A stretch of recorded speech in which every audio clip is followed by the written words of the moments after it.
Hey guys, #1 Marmaduke fan here. I got so excited last review that I forgot to actually review Uncanny X-Men number 452. Let's see if I do it again. Okay, Stormwatch, X-Men. I'm actually kind of the opposite of Zach. Zach has to review things in the order that he read them, and I try to review things in like the opposite order I read them. So I bought just a handful of $1 image books. I was never an image kid, and I'm gradually starting to get the appeal.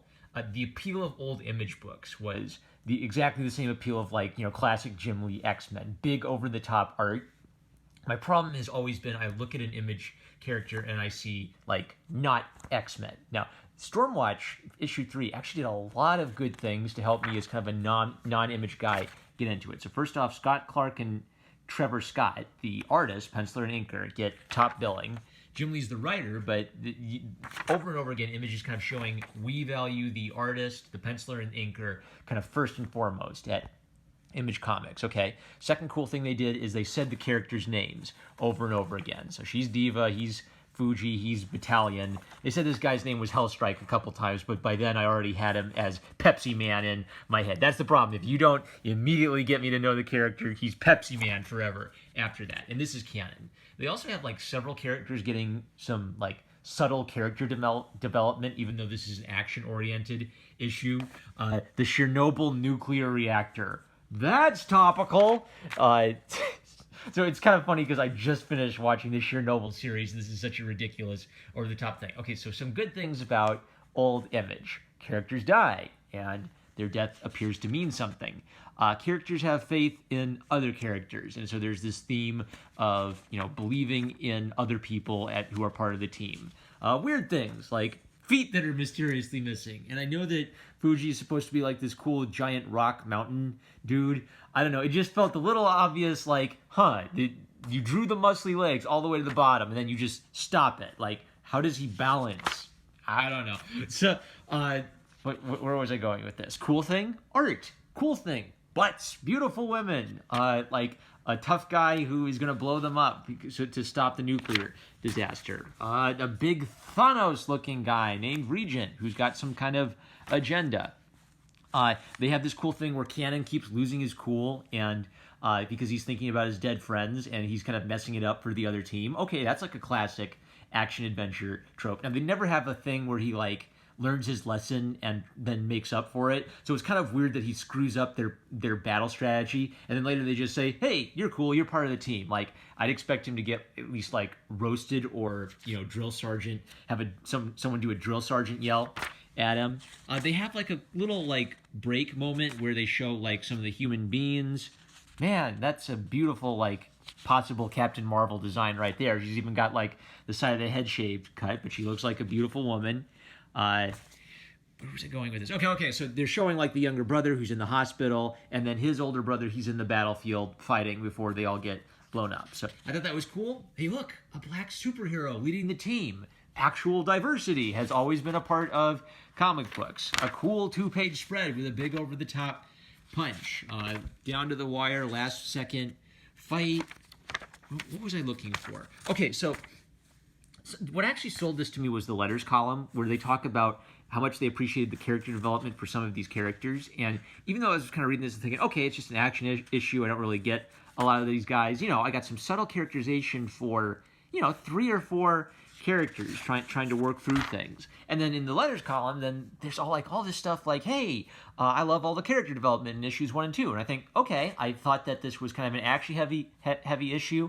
I read it thinking, okay, who are these characters? Who are these characters? Do they have personalities? Do they have their own goals and drives? Apparently, yes. So the letters column is selling me on the earlier issues. And then I read it again and I thought, yeah, they actually are putting some character development into this. Good job. Good job, Image Comics of 1990. I'm kind of sorry I missed the boat on you back in the day. So one letter writer, he named the letters column. Another person, he just writes about Diva and Synergy, or about as hot as any supermodel I've ever seen. They praise the art. They praise the big monsters. They praise all the action. They praise the character development. This is what comics is. The superhero comic is fun, big superhero teams, diverse superhero teams with beautiful women and beautiful men fighting bad guys and learning how to, do well under pressure. It's a very basic formula. This was a fun example of that very basic formula. So, good job, Image. I'm starting to get it. Uncanny X-Men. This is a 2005 Marvel comic. And I don't know, when I know the characters, before I read the comic, it just kind of like helps me get into it. And Claremont wrote it. Who's the artist? Andy Park is the penciler, and John Sabal is the inker. And I just love the art for this one. Like even like Nightcrawler having just a little, squint to his eye to show a bit of confusion. Everyone looks beautiful and handsome and cool. I don't know, some of the buildings are a little bit straightforward, like they're starting to use 3D models to get the buildings, but there's like a good craggy feel to everything. Like Wolverine comes out of the sewers, he's covered in, who knows what, but then like broad strokes for his face and smaller strokes in the distant background for the little details. Good. Things look like they're drawn. They don't look like just a clean, pristine, perfect 3D model plop down. So the theme of Uncanny X-Men 452 is everything was better before DeviantArt ruined literally everything. And a lot of stuff happens. So what happens is, they have to catch you up on like, who's who. She's the girl from, 300 issues ago, Tessa. She's going into the Hellfire Club. They met some... They just introduced X-23, wow, and they're going into the Hellfire Club to find Tessa, right? So you're thinking, okay, they're going to go into the Hellfire Club, and in just a couple pages, they're infiltrating, they're having like the character moments where Emma Frost, she's being a little bit of a jerk, and Marvel Girl, she's being a little immature, and Storm has to lay down the law because Storm is awesome. Look at this. Do you remember when... remember the 90s, remember the early 2000s, but remember when motivational posters were a thing before demotivational posters were a thing, and they have all these motivational posters of Marvel superheroes for you to hang in your wall. So the thing I love about this comic is they keep setting you up and then new things start happening. So their setup is, okay, they're going to infiltrate, but then boom, the X-Men disappear and it's just Emma Frost and Marvel Girl, which they set up earlier that this is going to be a story about these two learning to get along and be mature. So Marvel Girl, she's powerful, but she isn't as trained or as practiced as Emma Frost. So they have like this weird psychic battle where they're beautiful, but they're all getting like in each other's head. So the theme of this fight is, they're trying to use their psychic powers to confuse the other person. And this is where the weird, like, gosh, I can tell this was made before DeviantArt started showing up. Remember the Incredibles? DeviantArt ruined everything. So Emma Frost convinces Miss Marvel Girl that she's turned into a baby. And then Marvel Girl comes back by making her older and older. So see, there's like a parallelism. I'm going to turn you into a baby. Oh yeah, well, I'm going to turn you into an old lady and then into dust. And then it doesn't work. And then Emma Frost convinces Mrs. Marvel that she's trapped in chains. Are you okay, Chris Claremont? Should I be worried? But then she comes back with like lots of cool swords and armor, right? And I love how like there's a physical aspect to the fight. Like, oh yeah, she's swinging a sword at her. But underneath it, it's all about convincing your opponent that it's trying to get in your opponent's head and get them upset that they can't concentrate. So she takes away her armor.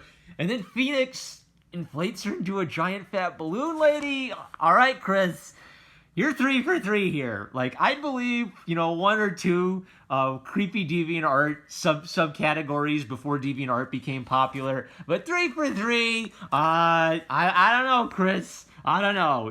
Hindsight is 20/20, and you're not looking too high. But anyway, so the point is that she's making her fat to try to like get in Emma Frost's head and say, oh, well, you're such a beautiful woman. If I make you ugly, that'll upset you. But then Emma Frost shows her that I have absolute confidence in myself.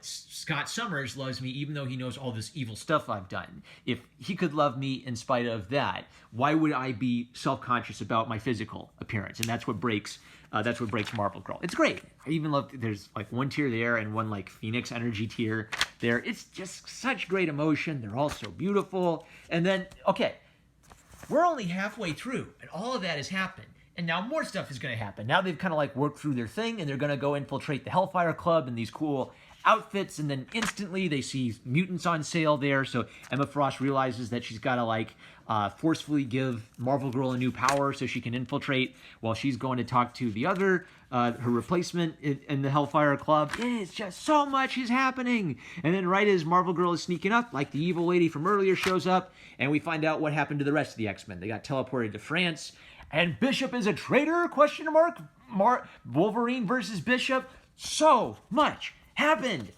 So in another comic, I feel like it would have ended with just like the setup to Marvel Girl's gonna fight Emma Frost. And instead, they compacted this entire weird DeviantArt ruined everything fight. But actually a cool psychic fight into a couple pages. They got through it and they built their characters and they infiltrated the Hellfire Club. All this great stuff happened. Comics were amazing. Remember Fable? Remember when Fable came up out on the Xbox and you could be an angel or a devil? Okay, so the theme of this is buy old comics. You will be happy. Go to your Goodwill. Goodwill is actually overpriced on old comics, but what the heck? You'll find some weird ones at Goodwill. Buy old comics at your local comic book shop like mine that specializes in back issues. Just buy them cheap, and when you find something that you like, then go and try to find the rest of that thing. That's why comic book shops exist. They exist for the back issue market, really. The back issue market is what kind of helped make comic book reading, I don't know, less of a... It's a good and a bad thing. You know what? That's a whole topic for another video. Your boy Zach has talked about that. I'll probably talk about that more when I talk about comics history and Scott McCloud, but we're over 10 minutes. We're going to call it here. 2 fun issues. Loved them both. Donation wins. These are going to the library. Number 1 Marmaduke fan, I love you guys. Like, comment, subscribe. Make sure you're still subscribed. Click the bell to receive notifications. Thank you, Subscribe Star supporters. Thank you, Super Chat donators. The link to my Subscribe Star is in the description below. Thank you. Catch you later.